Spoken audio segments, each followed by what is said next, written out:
الرشید trust بنانے کی کیا ضرورت تھی؟ دارالفتاء والارشاد سے لوگوں کو اس طرح کے وہ تیار کر کے افغانستان تک بھیجنے اور فلاں فلاں اس طرح آپ نے پھر بندے اکٹھے کیے، ساری سواریاں آپ نے دین اسلام کے نام پر بٹھائیں اپنی گاڑی میں، اور رخ آپ نے پھر اس کا اسٹیبلشمنٹ کی طرف کر دیا، اور پھر مجمع العلوم الاسلامیہ لے کے بیٹھ گئے، پھر آپ نے ٹاؤٹنگ شروع کر دی، پھر آپ نے کاسا لیسی اور اس پہ دلائل.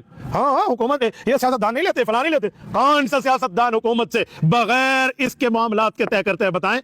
اچھا مولانا، آپ نے عوام کی آنکھوں میں دھول جھونکنے کی کوشش کی.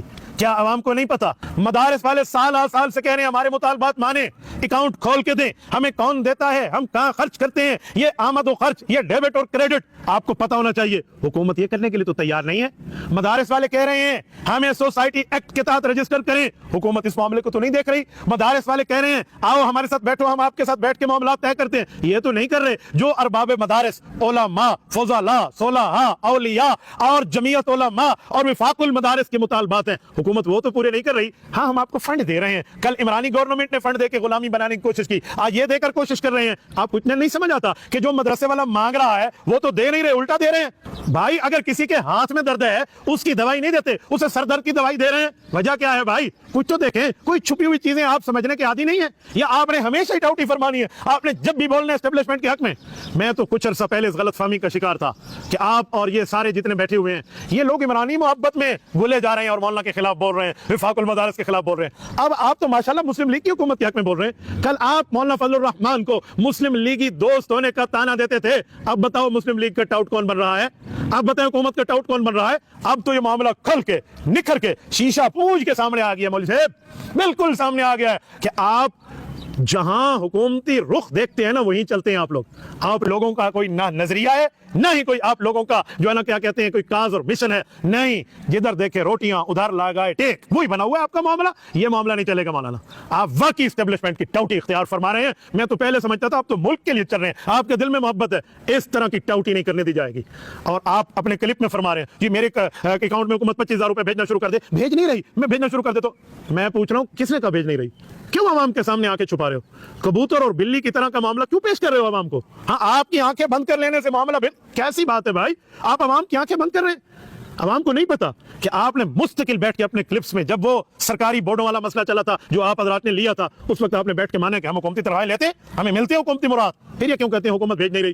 25,000 نہیں بھیج رہی نا، اس سے زیادہ بھیج رہی ہے. مانے نا ان کے سامنے. آپ نے تو کھلا کھلا مانا. اور آپ کے ماننے سے پہلے رب کریم سلامت رکھے، اللہ صحت سے رکھے، اللہ پاک ان کا سایہ عاطفت امت پہ سلامت با کرامت رکھے. شیخ الاسلام مولانا مفتی محمد تقی عثمانی دامت برکاتہم العالیہ نے 1 ارب روپے حکومتی جو مختص ہوئے تھے وہ لینے دینے کی جو بات کی تھی، کن کی جیبوں میں گئے تھے؟ بتائیں کنہوں نے لیے تھے؟ نہیں لیے آپ لوگوں نے.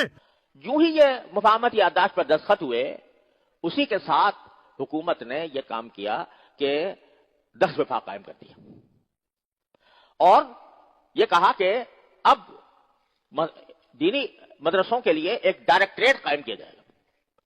اس ڈائریکٹریٹ یعنی ایک باقاعدہ ڈائریکٹر ہوگا جو فوج کے ایک بڑے افسر تھے ان کے تحت، اور سارے ملک میں اس کے دفاتر ہوں گے. اور 1 ارب روپیہ اس کام کے لیے بجٹ میں مختص کیا گیا. ہمارے فوراً کان کھڑے ہو گئے کہ وہی اندیشہ جو ہمیں پہلے تھا وہ یہاں پیدا. اور یہ دنیا کی تاریخ میں شاید پہلا واقعہ ہوگا کہ حکومت دینی مدارس کے لیے 1 ارب روپیہ دے رہی ہے. ہم نے اعتراض کیا کہ ہم نے کیوں دیا آپ نے 1 ارب روپیہ. یہ دنیا میں شاید باہری مثال ہوگی کہ حکومت کسی کام کے لیے 1 ارب روپے کا اعلان کر رہی ہے. ہم کہتے ہیں ہمیں کیوں دے رہے ہو تم؟ ہمیں نہیں چاہیے 1 ارب روپیہ. لہذا اس کے نتیجے میں یہ بات واضح ہو گئی کہ مسئلہ جو ہے صرف رجسٹریشن کا نہیں ہے. مسئلہ یہ ہے کہ اس پورے نظام میں ایک مرتبہ داخل کرا دو اس کو، مدرسوں کو نظام وزارت تعلیم کے اندر داخل کرا دو تو وزارت تعلیم کا اپنا ایک نظام ہے. شیخ الاسلام نے تو پہلے بتا دیا، رب کریم ان کو جزائے خیر عطا فرمائے. یہ پھر اس طرح کے معاملات آپ نے شروع کر دیے. حضرت مفتی عبد الرحیم صاحب تو فرما گئے ہم 10 سال کے لیے خاموش ہو رہے ہیں. ہم مجمع العلوم الاسلامیہ کا معاملہ حکومتی بورڈ فلاں فلاں اس طرح کو 10 سال چھوڑ دیا. 10 سال کے بعد دیکھیں گے کون کہاں پہنچا ہے. مولانا ابھی تو سال بھی نہیں گزرا، ٹاؤٹی شروع ہو گئی ہے. ہاں اب آپ کہیں گے جامعۃ الرشید کا موقف تو نہیں تھا، میرا تھا. یار گزارا مولانا نہیں، میں اپنا موقف دے رہا ہوں. آپ کی اتنی علماء کے سامنے حیثیت، آپ موقف دے رہے ہیں.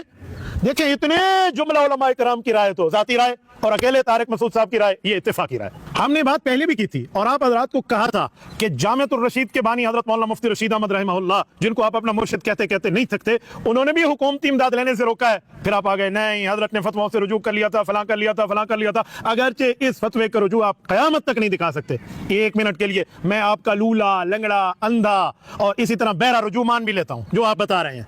قاسم العلوم والخیرات، بانی دارالعلوم دیوبند، حجت الاسلام والمسلمین، حضرت امام مولانا محمد قاسم النانوتوی رحمۃ اللہ تعالی علیہ نے جو اصول 8 گانا وضع کیے تھے، جس میں انہوں نے فرمایا تھا کہ ہم حکومتی امداد نہیں لیں گے، یہ کہاں جائے گا؟ اس کا بھی رجوع ہے؟ یا آپ حضرت نانوتوی رحمۃ اللہ علیہ کے اصول 8 گانا سے ہٹ گئے ہیں؟ ہٹ تو آپ واقعی گئے ہیں، وہ تو دنیا دیکھ چکی ہے، سب کے علم میں ہے. تو یہ کیا معاملہ آپ نے پنجاب کے ائمہ کو لے کر بات کرنا شروع کر دیا؟